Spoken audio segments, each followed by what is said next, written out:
And I'm Ann Stelling. And we have a very, very special podcast today. And actually, this is going up on YouTube as well. We have a great guest who's actually a great mentor of ours, Mr. Bill Corbett. Bill Corbett wrote the book, Love, Limits, and Lessons. And he also has another book I am truly passionate about, as we can see on the YouTube channel, From the Soapbox to the Stage. So if you want to be a professional speaker such as Bill and what we're aspiring to be, it's a great book to pick up. We're going to talk about other books that Bill has written. The focus tonight, Bill, as we were talking just prior to this, is, as a blended family, how your book can help other blended families. And also, as we were sitting there talking before we went live, all the things that you're doing to help families is just phenomenal. So I'm going to say, Bill, welcome to the show. Welcome to Blending the Family. And where would you like to begin, Bill? I mean, you are just when do you sleep, Bill? That's what I want to know. Yeah, that's a challenge. My wife is usually texting down to me saying, like 9 o'clock, 10 o'clock at night, honey, are you coming upstairs tonight, or should we say goodnight now? Yeah. So the first thing I want to talk about, Bill, is the book, Love, Limits, and Lessons. How did that book come about? And one of the things that we're going to be talking about in our webinar on April 28th you're going to have to say the word for me. Irrefutable. Thank you. The irrefutable, 10 irrefutable, I can't even say it. Can you say it just for me? Thank you. 10 irrefutable, is it rules for kids or about kids? It's truths. Truths. Thank you. Irrefutable truths. And irrefutable means they can't be disproven. You can try all you want, but it's just a fact. That's the way they are. And how did you come up with those 10, Bill? Mainly because when I would work with parents, I would get frustrated because they were frustrated because they said, how do I get my kids to do this? How do I get her to stop doing such and such? How do I get them this, get that? So parents want me to go in there, and they always wanted me to go in there and fix all their problems. Mm-hmm. They want a microwave solution. We're in a day and age where we can go onto Google and type the answer at anything. But to truly fix the problem parents are dealing with, it means changing their relationship with their kids. And you can't fix a relationship with a microwave solution. Mm-hmm. So in order to go into a workshop to prepare myself for dealing with that, they won't listen to me, they give me back talk, they do all this stuff. What I decided to do was to save my breath and my oxygen from saying the same things over and over, was to set a foundation. And I like to compare it to like driving. If somebody were new to driving and they would say, why are there stop signs there? Why are there traffic lights? Why do I have to wait so long? But what happens with driving is we know the irrefutable truths about driving. There are stop signs. That's how we control traffic. There are traffic lights. There are bends in the road. There's construction. There are slow drivers. So when we understand what the irrefutable truths are of driving, then we go, oh, okay, we come up to a stop sign and we go, okay, no problem. I understand what this is. I needed to do the same thing with parenting, to get the parents to stop complaining about, why doesn't Susie listen to me? Why does Timmy not come out of his bedroom when he's 14? And why this and why that? I needed to create a level playing field for them to understand some of the basics that are truths. And I call them irrefutable.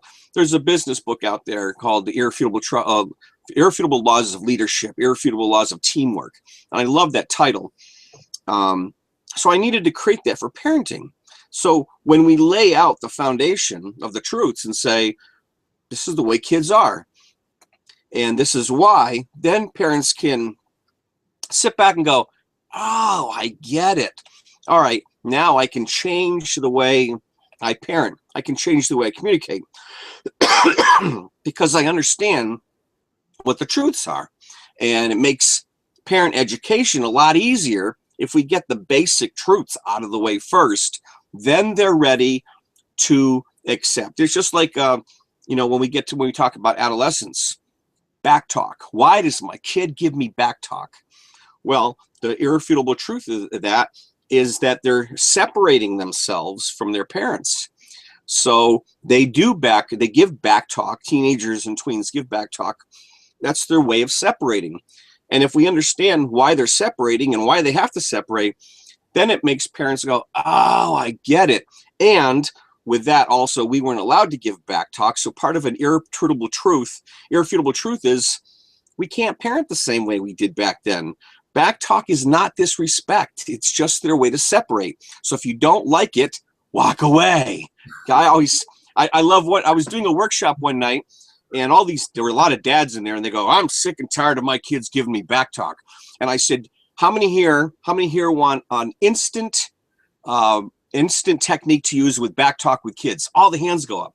I opened up a box and I came prepared. From a supply company, I bought little packages of earplugs, and I started throwing them out into the audience. And they didn't know what they were at first. I started throwing them. They're catching them. They're great. And they're looking at them and giving me a funny look. I go, you want to stop back talk? Plug your ears up and walk away. So that's kind of a long, irrefutable truth is laying out a foundation to start with, a level playing field. Then we can talk about what we have to do to manage behavior. And, that's a great example. Question, though, is how did the audience react with that? Let's be realistic. In our household, we have 18, 13, and 12. And I'm going to be honest, we don't get a lot of back talk from them. However, if we do, and I said, I'm just going to not listen, I'm still listening. I'm still hearing what they're saying. So how did your audience react to that? And also, going forward, Bill, especially with the teens, in our household, again, we're going to really get into that. What else can you help, not just parents, but blended families, Bill, with advice when you're dealing with different emotions, different attitudes, and again, you're dealing with different types of families? Well, it's understanding, first of all, the temperament of your child. When you're working with a blended family, it depends on how well you develop the relationship, because the bio kids tend to see the other parent as invading their space. And so what's really important, I tell parents, is, I'm working with a stepdad right now. I do parent coaching, one-on-one parent coaching. And and when I first do my take-in work with each of my clients, I said, why are you here? What's the issue? And the stepdad says, I'm sick and tired of, she's not listening, or he's not listening. And I said, well, what, first of all, your job is to build a relationship with them first. You're going to have to put aside discipline for right now, because you don't want to hear the words, you're not my dad. And if you continue on the track you're going to hear those words. So the object first is to bond with that child. It's important for the non-bio parent, the custodial parent, to kind of bond with that child first. When you win them over and you have a stronger relationship, then at some point you can discipline. But I always tell steps, you got to leave the discipline in the beginning to the bio parent, because you're just gonna make things work. You have to earn your ability to discipline. And does that mean that you play a different role? Only slightly. You're there primarily to support your new significant other, which means you don't really have a strong voice in disciplining. And I tell usually moms, I used to tell the bio moms, don't expect your boyfriend or your new husband to take over babysitting so that you can go out with the girls. It's not ready for that. You've got to wait for that. And the bio parent plays a strong role in helping to foster that relationship. And that means, that he or she needs to speak respectfully of the other adults. And it's so hard, because especially a mom will cling closely to the children first, and then the guy kind of comes afterwards. So she's got to be careful about how she handles her role and how she treats each of the other family members. That is tough. I can attest to that, and feeling like I'm caught in the middle between my kids and Tommy, and trying to play peacekeeper sometimes. Yeah, it's really hard, and I'm in the same situation because, like you, I'm not the bio dad. I have a 17-year-old still at home, and I just need to understand that when she needs time with her mom, I just got to take a back seat for right now. Let that happen, because that relationship's important. Because one day, she's going to be gone on her own, and then I'll have more access to her mom. But right now, I need to allow my wife to have that space and that time for being a mom. And it also goes back to the whole fact of whether she's my bio kid or not. She's still a teenager. I mean, she's going to act like a teenager, and that means I have to. And I'm telling you, I get opportunities every day. You might be listening to me. I get opportunities every day to practice what I teach to other parents. When she has the attitude, or she wants to, declare her separation, I have to walk away. And it's really hard. It's easier to tell parents, and it's harder to actually live it, but I get to practice it often. I don't do it exactly perfect every time. Sometimes my wife is a good coach, and she'll say, honey, she's 16. Walk away now. Oh, you're good at walking away. Don't worry about that. Because you tell me to walk away, which is, both of you are 100% right. And, there are times where the 18-year-old and I are button heads, and Anne will just say the same thing, Bill. Walk away. Go to your happy place. Go to your timeout. And so, and that kind of takes on the point of your book, Love, Limits, and Lessons. You talk about, having the timeout area, not a dungeon or a negative area. It should be, sort of a happy place. And that's, as an adult, I think that's brilliant advice, not just for the kids, but again, dealing with a blended family, firmly for the adult. Like you were saying, Bill, walk away, but don't just go somewhere. Find your little Zen area of the house, or I guess literally take a walk. So I'm kind of interested, Bill, with you're talking about all the work you're doing with teenagers now. And when we went through Love, Limits, and Lessons, sorry, I always mess that up. It was definitely geared towards the younger kids. So are there some different principles, or did you tweak your principles to relate more to the teenagers? How did you make that transition? Well, again, it's understanding what kids are going through in the adolescent years. There are some things in that book you can't use with teenagers, because you're dealing with different factors, and it's just, and it doesn't take a lot of science or studying to understand the adolescents. Mainly that they're in a mode of separation. They want their own independence, their own space. So there's certain things you can't really do with them. That's in the original book.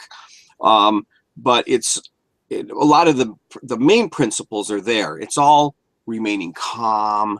The basic difference is the perspective, seeing their perspective, where they're coming from, how they're creating that separation. And what's really important, and I get a lot of people disagree with me, we still need to keep them safe, which means I really believe we need to be monitoring until a certain age.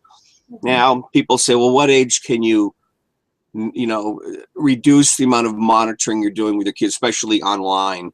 And I say around 16 is when you want to start, cutting it down, depending on the maturity level of the child. But monitoring is still in the original book. It's still monitoring. It's important. But in the 16 to 18 years is when you're getting them ready for adulthood. You want to start stepping back. And hopefully, if you've done all your homework correctly, you've set them up with enough principles to keep themselves safe, so that you don't always have to be looking over their shoulder. But it's my favorite book on teenagers is Get Out of My Life, But First Can You Drive Me and Cheryl to the Mall? And while it is a very abrasive book, a lot of people didn't like it because he's speaking very abrasively, written by a psychologist who lives 20 minutes from me. And if you've seen any of the episodes I did with him, I interviewed him on my show. the author of the book, Dr. Anthony Wolfe, he really reveals the whole thing about adolescence. You know, and it makes a lot of sense. I mean, he talked about it in his show, but I remember the day when my son was like 13 and said I was bringing him to dropping him off to school after a doctor appointment. And already at that age, he declared no more hugging and kissing him. And that was his drawing his boundary. And some kids will let you do it later, some won't. But anyway, he said, Dad, I need you to drop me off at the corner. Don't drop me off in front of the school. And I said, dude, why not? And he says, because my friends might be hanging out there. I said, so what's the problem? He goes, I don't want my friends to see that I have a dad. And I said, but wait a minute, they all have dads. And he goes, dude, it's just embarrassing. So, and that's what Dr. Wolfe pointed out in his interview and in his book. You just gotta, there's not a lot of science that you need to raise a teenager. Use all the same concepts from the original book, but you just gotta start is seeing their perspective, why they're behaving the way they do. Lift the hood, as I say, like on a car, with your teenager and understand that they're in this mode of separation. And it means, especially to moms, yeah, you're losing your baby. You lost your baby. But he or she's going to come back on the other side like a butterfly, transformed into a young adult that you're really going to have a much different and tighter relationship with if you let go. And if you allow yourself to turn into from a parent to a coach and a mentor. That's hard. I mean, that is some wise wisdom right there. And it makes a lot of sense. We are exactly 30 days out from my first baby graduating high school. And I swear I was pregnant longer than it took her to get to this age. But I can tell you, I've been through where she's been separating and becoming her own young woman, and she's amazing. And it breaks my heart a little bit because she doesn't need me as much. Just a little? It breaks your heart just a little? a little, yeah. But it's also so cool to watch her be so independent and do things on her own and to figure things out. Like I said, she's turned into an amazing young woman, and I'm so proud of her. But yeah, what was it, last August? I kind of had a major meltdown when it occurred to me, oh my gosh, this is the last year she's going to be living with us, and she's going to be going away to college, and and poor Tommy's like, but we don't even know if she's going. And I'm like, what do you mean? Well, the interesting thing was, as a stepdad myself, what I really enjoyed was between around 8 until about 10, maybe 11, my stepdaughter was attracted to me more than her own mom. And I mattered. And she wanted me to tuck her in. She wanted me to go places with her. But then around 11 or 12, when the hormones started to kick in, then I got booted out the door in a way. It was now she was beginning to move or to gravitate towards her mom. And now I was like, ew, and so it was sad for me to know that she didn't need me anymore. She didn't want me, tucking her in or helping her with the homework. She wanted her mom.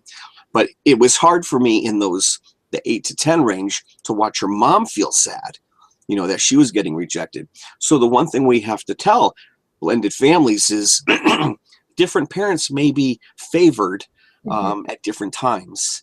And so during that time, she was probably calling me her stepdad. Now I'm her guardian, so things change. And we have to be accepting and just be open to those kinds of changes that they go through.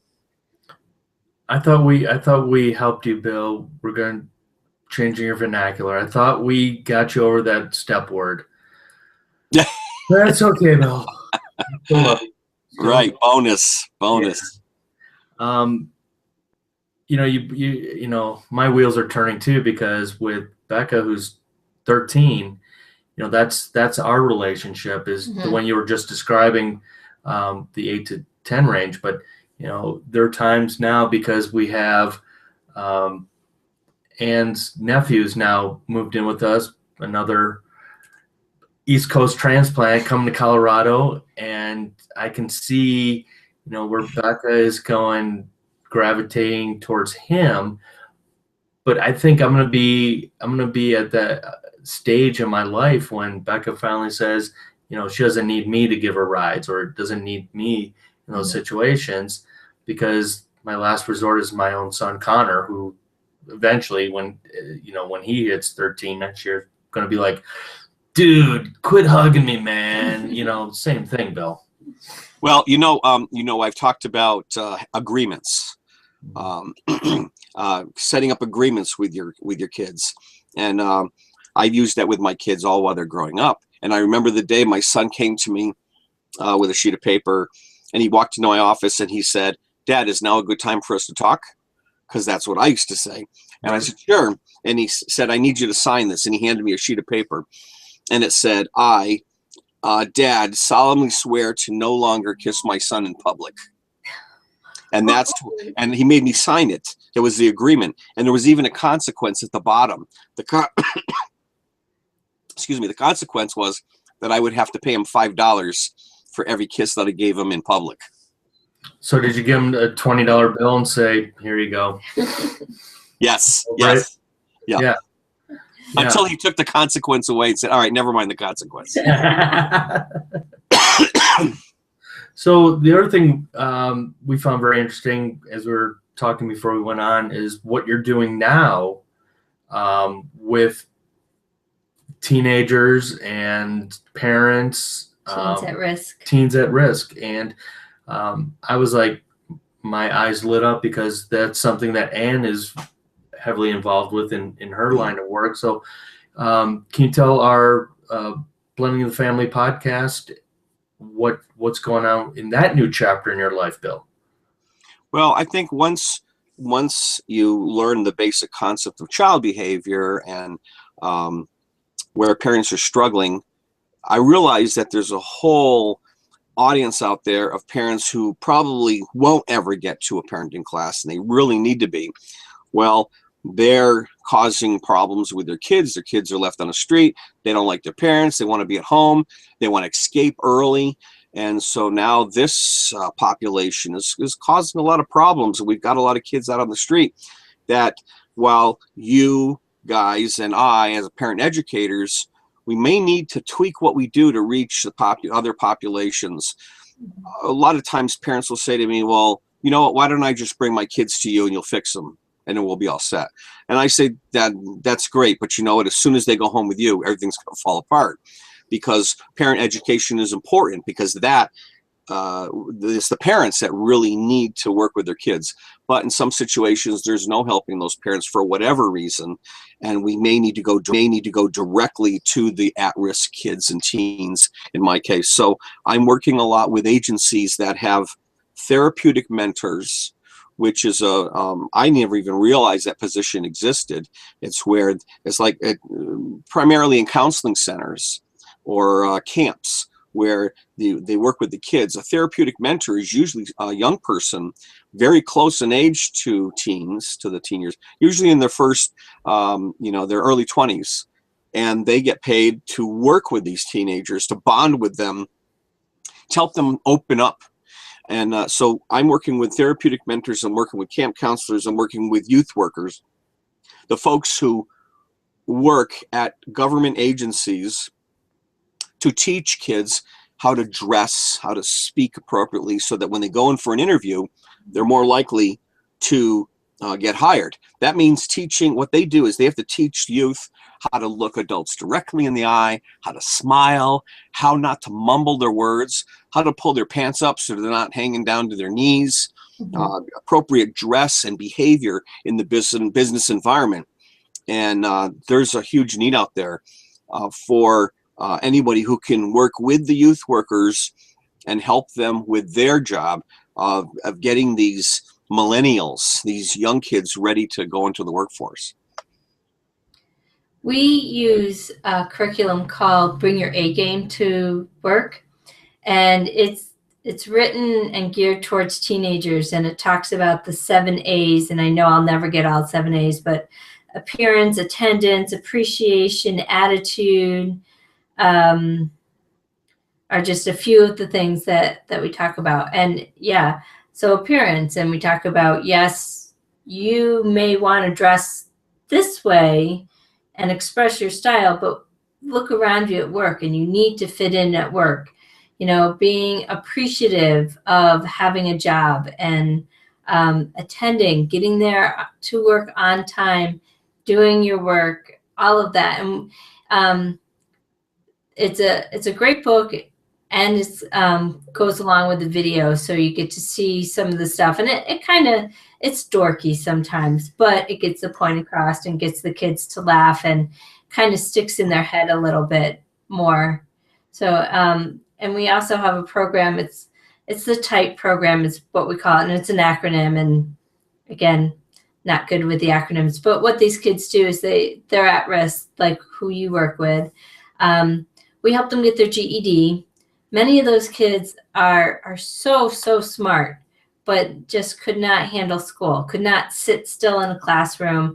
That's part of what got them in trouble, so we do like classroom, not necessarily classroom, but computer programs. We use Khan Academy a lot for that.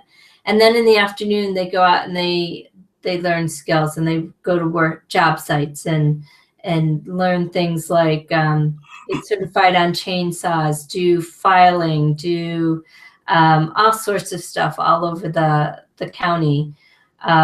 And it's helped quite a bit of kids. And we've gotten, trying to think, last year we got 23 kids graduated with their GED last year. I think it was right around there. But that A game was definitely helpful. And if you want, I can get you that information on that curriculum. I'm very familiar with it. Oh, cool. There are some agencies around here that work with that. And I go to a lot of conferences where training vendors like myself set up to make their programs known to agencies that are looking for that. I just finished a webinar. I did a 5-part webinar, a national webinar, and it was all about lifting the hood for youth workers as to why the youth are behaving this way. In order to help them deliver the 7 A's, it's to give them some background as to what's probably going on at home, what got them to where they are. In fact, I've been really working hard studying this new material that's come out of the University of New Orleans. They think they've figured out why these young persons are causing mass shootings. They think they've figured out the formula as to why they're doing that. And then that's really important information. And so I deliver that as part of my curriculum to help them understand, to identify these kids who are at risk and how to handle them in a slightly different way to keep them and everyone else around them safe. Oh, very good. Well, we're getting close to, I can't believe it. It flies by every single show for us, Bill. I want people to know more and more about you, Bill. So let's plug Bill Corbett. How can agencies, how can speaker bureaus, and how can people get in touch with you, Bill? Well, they can go to, I have 2 websites, cooperativekids.com, where they can learn about the methodology that you found, and also billcorbett.com tells them a little bit more about me and my professional what I do and how I work with agencies around the country. And I just want to help you guys continue to do what you do, because I can't do the work in Colorado, in your part of the country. So I'm here for you to help you in any way that I can. And in the time we have, Bill, I know you've got a great little, I shouldn't say little, but it's growing big. Your speaker events there in Hartford? Yeah, there's so many people like me and you guys. We speak as part of our job, whether it's doing a lecture or speaking at a conference like you, Tommy. And so I wanted to hang out with more people. I missed you because you guys live way over in Colorado, so I wanted to gather more people who love to. I think it's a special person who can stand up in front of an audience and speak. I think there's so many people who are so afraid of that, but that fear also is in other parts of their life. I want to hang out with people who aren't afraid to stand up and speak, and whether it's training or speaking. So I decided to find a way, in a selfish way, to how can I gather all these people that I want to hang out with? And I started the Hartford Springfield Speakers Network, and we get together once a month on a Saturday. And people complain Saturday's hard. That's nice, but we wouldn't get together in the evenings anyway because we got families. So if we can carve out one Saturday morning and get together. So I packed the room, and this has just been an incredible opportunity for me and for others. We've gotten so much work from each other through referrals and knowing what each other does. So we set up a sales table where everyone can bring their books and DVDs to sell. We add some fun to it. We have a raffle table. We tell everyone who attends to bring something to re-gift, something that they don't like that they got for the holidays. And we have this huge table set up with raffle gifts, and we have a lot of fun with that. And we give away anything from paintings to baskets of strawberries to anything. And so we add a little bit of fun to it. It's a 3-hour meeting. And, there is an organization out there called the National Speakers Association. They have chapters, but there's so many people who aren't ready for that. Right. Who don't feel like they don't have the pocketbook to afford that membership, but they still want to learn and network. And so we bring in one big time speaker each meeting to help us with our business, and it's just continuing to grow. It's HartfordSpringfieldSpeakers.com, and there's more information. If anybody would like to set up a chapter in their part of the country, I'd love to help them figure out how to do that because it's awesome. And one more time, Bill, give us your information, because I know people are going to want to get a hold of you, Bill, after this show. The best place to reach me is BillCorbett.com. BillCorbett.com, and Corbett is spelled Corbett. BillCorbett.com. And I look forward to getting a chance to come out to Colorado to see you guys again. And if you guys come east, I hope you'll give us a chance to see you as well. Well, we'll make sure we come on a Saturday so we can be your keynote. Tommy, look what happened. Remember when you came for at the right time for the TV show? Yeah. What fun we had. Do you remember? Of course, Jim Bouchard. He's going to be our featured speaker in June at the speakers meeting. Jim has a new book coming out. Yeah. What a great panel of guys you were part of. There was so much energy in that studio when we did that. That was amazing. It was a lot of fun, and I want to tell you, my own little ego trip having my wife there and her parents, it was like, yeah, I'm going to be on a TV show tonight. Yep. I'll be in the green room if you need me. Well, did you get a copy of the new book, the Expert's Guide to Teenagers? We did not. No. Oh, that's my newest book, and you're actually in that book, Tommy. Didn't I get you a copy? No, and I should autograph it for myself. You should. It's. I'll send you a copy. Let's communicate afterwards, and I'll send you a copy because all the transcripts from the show became a chapter in the book. Oh, very cool. Did I use the English language properly? You did, and the editor cleaned it up anyway. So it's good. That's why I hired Ann, because she's my chief editor anyway. So you paid that editor well, didn't you? Yeah. Well, Bill Corbett, thank you so much for your time today. Thank you so much to our listeners, and again, this is up on YouTube, and I'm excited about. This was a great show. Yeah, this is awesome. Thank you so much, Bill, for taking time out of your evening and coming and talking with us. And say hi to Liz for us. I will. Excellent show, guys. Good luck with you, and let me know how I can help you. Okay. One thing, Bill, real quick, just remember, the word is bonus. Bonus daughter. Bonus daughter. God, bonus dad. Thanks again, Bill. Take care, guys. Thanks.